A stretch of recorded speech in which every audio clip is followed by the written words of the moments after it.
Motivasi adalah candu. Rencana sempurna adalah ilusi. Kamu sudah terlalu lama mengumpulkan inspirasi tanpa eksekusi. Semuanya hanya jadi pelarian dari satu kebenaran. Kamu takut memulai. Ada perasaan yang mungkin kamu kenal. Perasaan ketika kita bangun di pagi hari, menatap langit-langit, dan tiba-tiba pertanyaan itu muncul. Apa sih yang sedang aku kejar?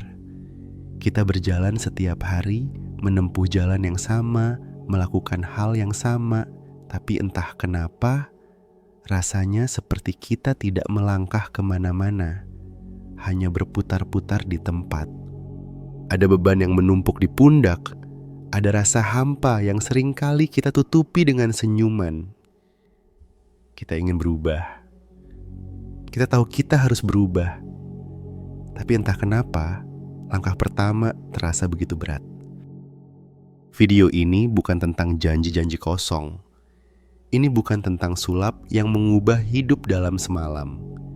Ini adalah tentang sebuah peta sederhana yang jika kita ikuti dengan hati, bisa membawa kita keluar dari neraka kecil dalam hidup, menuju visi impian yang selama ini mungkin cuman berani kita impikan.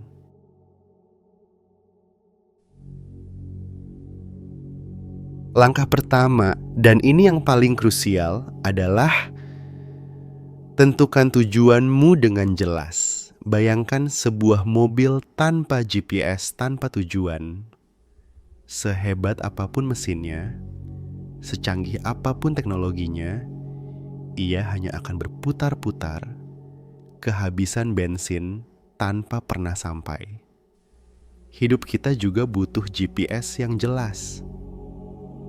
Seringkali kita cuma tahu apa yang enggak kita inginkan. Aku enggak mau miskin. Aku enggak mau hidup sendirian.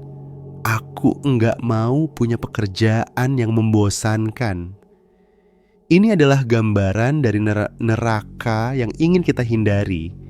Tapi, tahukah kamu, pikiran kita enggak bisa memproses kata enggak. Ketika kita bilang, jangan memikirkan gajah pink, apa yang terjadi? Gajah pink itu justru muncul di kepala. Jadi, daripada fokus pada neraka, coba balikan pertanyaannya. Kalau kamu enggak ingin miskin, lantas apa yang kamu inginkan? Apakah itu kebebasan finansial? Kalau kamu enggak ingin kesepian, lantas apa yang kamu inginkan? Apakah itu hubungan yang penuh cinta dan dukungan?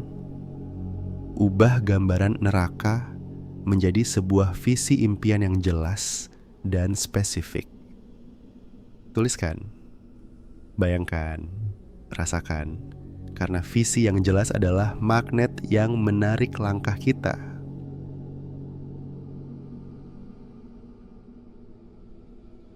Setelah kamu tahu kemana tujuanmu, sekarang saatnya jujur pada diri sendiri. Langkah kedua adalah sadari posisimu saat ini. Ini adalah bagian yang sering kali ingin kita hindari. Kita takut melihat cermin terlalu lama.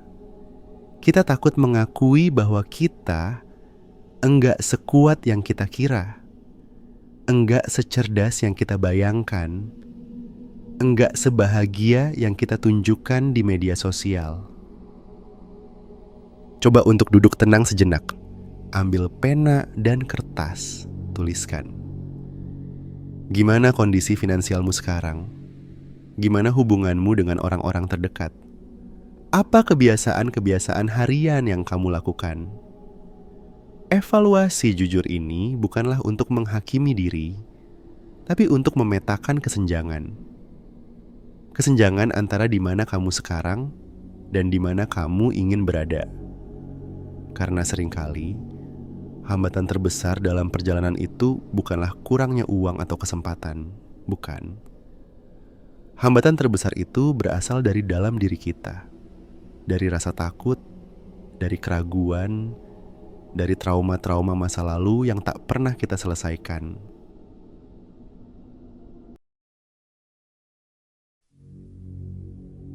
Kalau kamu sudah tahu tujuan dan posisimu, kini saatnya bertindak. Langkah ketiga, buat peta aksi awal. Kita sering terjebak dalam fase perencanaan yang tak berujung. Menunggu rencana sempurna, menunggu modal cukup, menunggu waktu yang tepat. Padahal, waktu yang tepat adalah sekarang. Jangan terlalu ambisius. Pikirkan 1, 2, atau 3 langkah kecil yang bisa kamu lakukan dalam 24 jam ke depan. Contohnya, kalau tujuanmu adalah jadi penulis. Rencana sempurna mungkin adalah menulis buku setebal 300 halaman. Tapi, rencana aksi awal bisa jadi sangat sederhana. Aku akan menulis 1 paragraf tentang ide ceritaku hari ini. Atau, aku akan membaca 1 bab dari buku penulis favoritku hari ini. Buat daftar ide aksi, lalu pilih yang paling sederhana tapi punya dampak besar. Setelah itu, cuma segera ambil tindakan. Jangan takut salah. Kalaupun salah, itu bukanlah kegagalan. Itu adalah koreksi. Kita hanya perlu memutar kemudi sedikit, lalu melangkah lagi.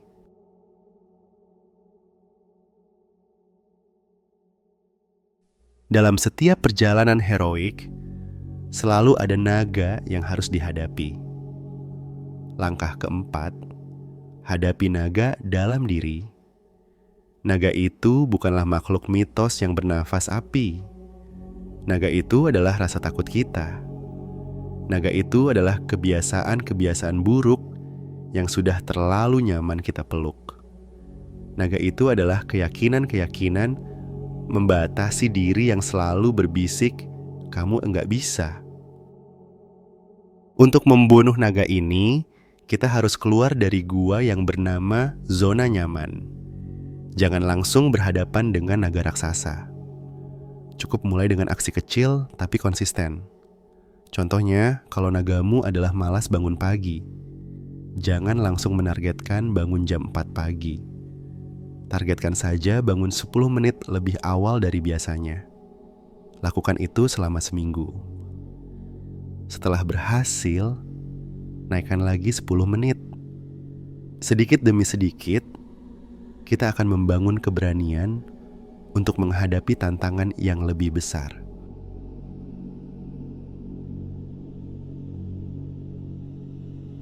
Perubahan permanen nggak terjadi karena ledakan motivasi yang sesaat.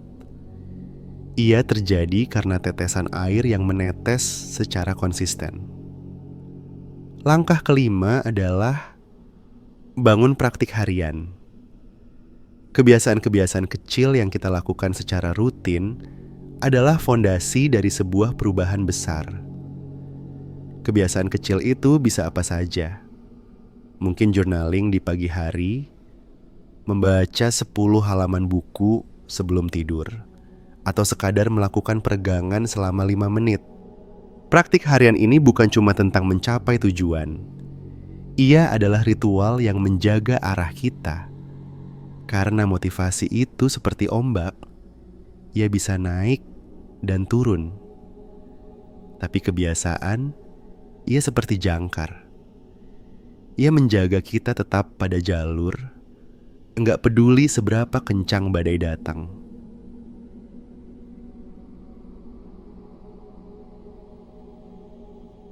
Ketika kamu sudah merasa nyaman dengan kebiasaan barumu, saatnya untuk melangkah lebih jauh. Langkah keenam, naikkan standar diri. Selalu tanyakan pada dirimu, apakah ini versi terbaikku hari ini? Seorang atlet enggak akan pernah berhenti di satu pencapaian. Ketika ia berhasil lari 100 meter dalam 10 detik, ia enggak puas. Ia akan menargetkan 9,9 detik. Begitu juga kita. Ukur kemajuanmu secara rutin. Apakah praktik harianmu sudah bisa ditingkatkan? Apakah tujuanmu sudah bisa diperluas? Standar yang lebih tinggi bukanlah beban. Ia adalah dorongan. Ia adalah api yang membakar semangat kita untuk terus tumbuh.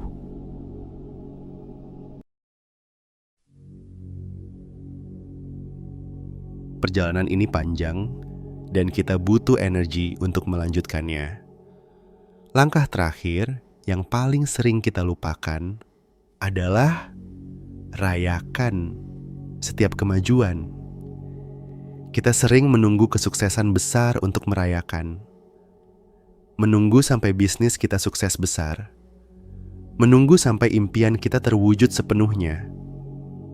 Padahal, kita harus belajar merayakan langkah-langkah kecil. Perayaan ini nggak perlu mewah. Mungkin sesederhana membeli secangkir kopi favorit setelah berhasil menyelesaikan tugas yang sulit. Mungkin sesederhana mengucapkan terima kasih pada diri sendiri di depan cermin. Perayaan memberi energi.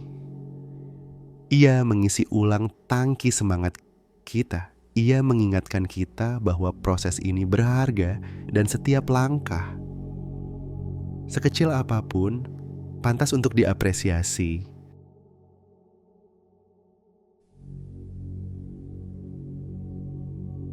Jadi inilah siklusnya. Tentukan tujuanmu, lalu evaluasi posisimu. Setelah itu, mulai dengan aksi awal. Hadapi naga yang menghalangi, bangun kebiasaan yang menopang, tingkatkan standarmu, dan jangan lupa, rayakan setiap kemajuan yang kamu raih. Perubahan besar enggak dibangun dari satu lompatan raksasa. Ia dibangun dari kemajuan kecil yang konsisten. Nikmati setiap prosesnya. Hargai setiap langkahnya. Karena di dalam perjalanan itulah, kita enggak cuma menemukan tujuan, tapi kita menemukan kembali diri kita yang sejati. Kita menemukan kembali harapan. Kita menemukan kembali kekuatan. Dan kita akhirnya bisa memilih untuk hidup, bukan sekadar menjalani. Satu hal kecil bisa mengubah segalanya. Di besok beda, kita percaya bahwa langkah kecil hari ini bisa membawa hidupmu ke arah yang lebih baik esok. Karena hari ini tidak selamanya